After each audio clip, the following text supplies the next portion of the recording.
Sa patuloy na adhikain ng Philippine Red Cross na makapagsalba ng mga buhay sa pamamagitan ng pagdodonate ng dugo, muling binigyang diin ng kagawaran ang mahalagang papel ng mga organisasyon na kaagapay sa kanilang misyon. Sa naganap na Philippine Red Cross 12th Chapter Biennial Assembly 2025 na idinao sa Butuan City, binigyang parangal ang mga partner organizations na naging matatag na kasangga ng Red Cross. Members Church of God International ang dating daan Butuan.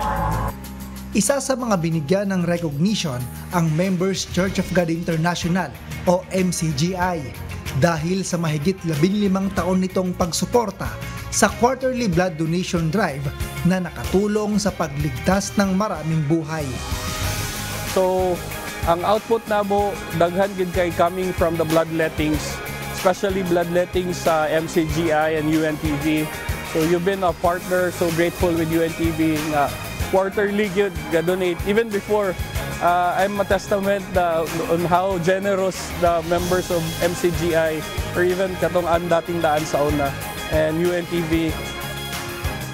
Nagpaabot naman ng taos-pusong pasasalamat sa Diyos ang Members Church of God International sa ipinagkaloob na pagkilala at sa pagiging kaisa ng Philippine Red Cross sa layuning makapagbigay ng pag-asa at buhay sa mga nangangailangan. Muli po tayong nagpapasalamat sa Diyos na nahayag ang kanyang kalooban sa pamamagitan po ng Member Church of God International sa pangunguna po ng ating Kuya Daniel Razon. At salamat sa Diyos sa kapatiran na laging katuwang at alam nila yung paggawa na yung pagdugtong ng buhay ay tayo po'y makapag-donate ng dugo. At dito po sa dako ng province ng Agusan del Norte, Butuan, ay awat tulong ay maging kaisa sa ganitong layunin na panukalan ng ating Kuya Daniel. Kasama ang MCGI, binigyang parangal din ng iba't ibang government agencies, non-government organizations at mga individual na kinilalang donor blood donors bilang mga regular na suporta sa blood donation.